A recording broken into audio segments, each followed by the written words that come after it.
Yo, what's up guys? Sa usapan ngayon sa social media, nasaan nga ba si Coach Tab Baldwin? Ano na ang balita kay Coach Tab Baldwin?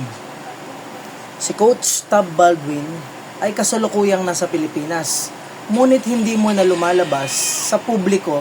Ayon sa kanyang mga abogado, siya ay nasa masamang kondisyon o masamang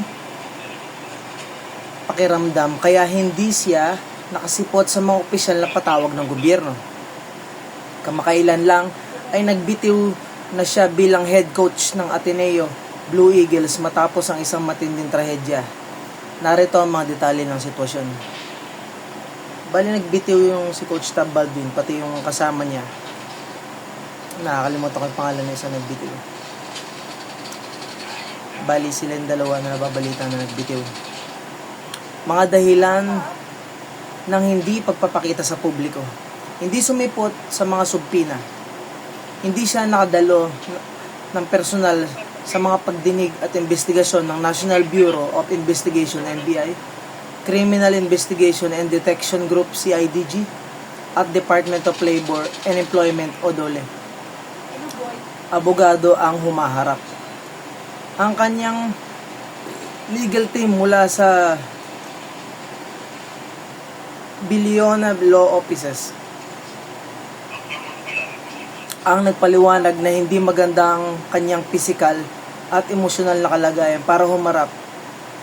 Ipinasa rin ng kanyang kampo ang kanyang Alien Certificate of Registration ACR upang patunayan siya ay permanent residence ng bansa. Kasalukuyang binibigyan ng palugit.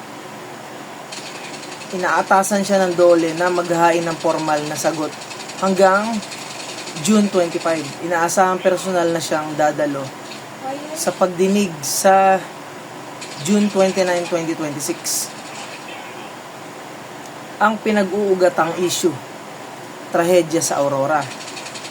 Isinasailalim sa malalim na investigasyon si Baldwin dahil sa pagkalunod at pagkamatay ng dalawang manlalaro ng Ateneo, sina Rene Baterbonia at Divine Adili. Habang nagpapatakbo ng isang team building activity sa Dipakulaw, Aurora.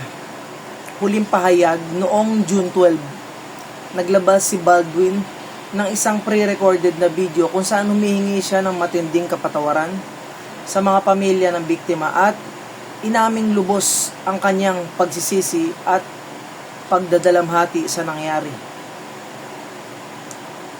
Yan ang mga kaganapan sa ating kung nasaan si Coach Tab Baldwin. Nasa Pilipinas si Coach Tab Baldwin ngayon daw. Hindi raw makaharap, sabi ng kanyang mga abogado, sa patawag ng CIDG, NBI at DOLE kasi nga raw masama ang physical na kalagayan ni Tab Baldwin. At nag-resign na siya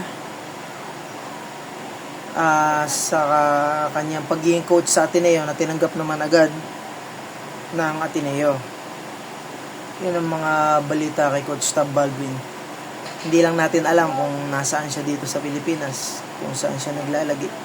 Pero yun ang bali-balita sa buong social media, sa pag-research natin. Yun ang ating natuklasan. Kaya tinitignan din na anggulo. Meron tinitignan na anggulo sila na parang iniimbestigahan nila ng malalim na investigasyon na kung ito ba ay ang pagkalunod nila Rene Baterbonia at ni Divine Adili ay homicide ba o hazing. May tinitignan silang mga ganong iniimbestigahan nila kung ano ba talaga ang nangyari. Kasi nga marami rin kumakalat na espekulasyon, mga haka-haka, kaya ito ay masusing iniimbestigahan natin, kinukulan. Yun lang naman at God bless you all, peace.